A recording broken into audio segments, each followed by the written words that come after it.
Hey, Pastor Dave here. I'm with Pastor Goodman, one of the presenters at Higher Things Youth Gathering, and I want to talk to him about doubt. And basically, hey, if I'm a Christian and I have doubts about this or that, does that mean I'm worthless as a Christian, that I'm a failure as a Christian? Oh, do you want the law answer or the gospel answer? Because this is actually how we sort this whole thing out. The law answer, this is a first commandment issue.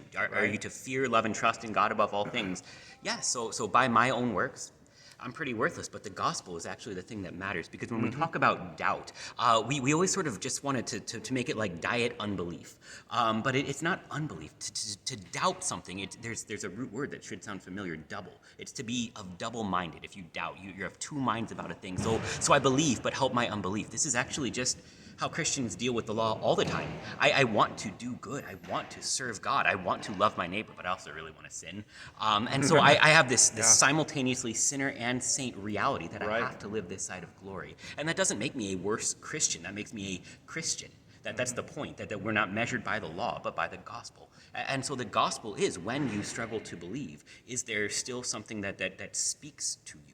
Because it's not just you need to believe more or pray more, it's just that you need to hear more, you need to be preached to more. And that's what all Christians are. You are a sinner that needs to hear about the mercies of Jesus over and over again for you.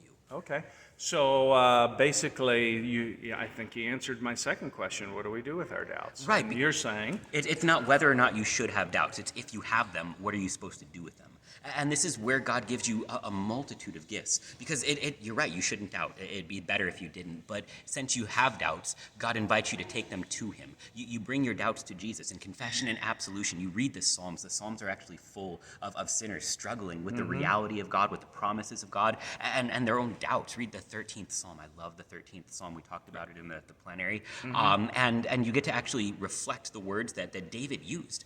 You can read the 22nd Psalm, where not only David, but Jesus himself struggles with the idea that God would forsake. And that this is in the Psalms. It means that not only are you allowed to pray them, but you're expected to pray them. You're expected to take your doubts to Jesus. And the gift of this is that it stops being a question of whether or not I am doing something wrong. It's just, where can I find something helpful? Because this is actually what God calls us to.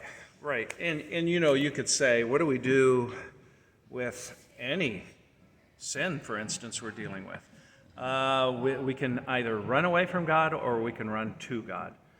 We can run away from Jesus or we can run to Jesus for his help, his grace, his power. And so we're doing that with our doubts too. Yeah, and the glorious thing is that over and over again, God doesn't even just sort of wait for us to make good choices and then bring them. He drives us to him. He puts us in situations where you are all but forced into the cry, I believe, help my unbelief. And he sends you. He kicks you into his mercy. And it's a wonderful thing that it's never sort of rooted in, because if I'm struggling with doubt, it's hard to actually talk about it. Instead, he'll place you into a place where all you can do is sort of talk about the reality, and his gospel is always there to address it, to forgive it, and to grant you hope. Yep. Well, thank you very much, Pastor Goodman. I appreciate your time. Y'all have a wonderful day. Remember that Jesus does indeed love you.